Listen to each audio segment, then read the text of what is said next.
একটা এখন বাজতে বাকি আছে, দুইটা বাজিয়ে দিছি চুলায়, যে দুইটা দিয়ে দিচ্ছি অলরেডি।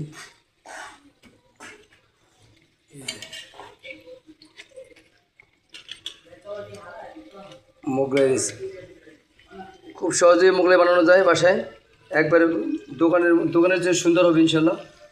দেখতে পাচ্ছেন, একটু টেস্টি সল্ট, একটা ডিম,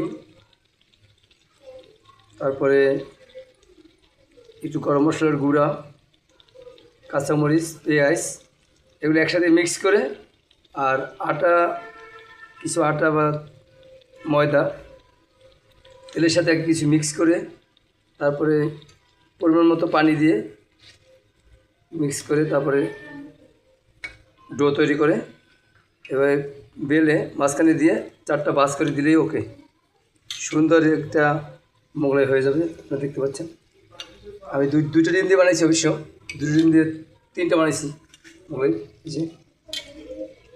তো কী অবস্থা, সবার আসবেন, সবাই দাওয়াত।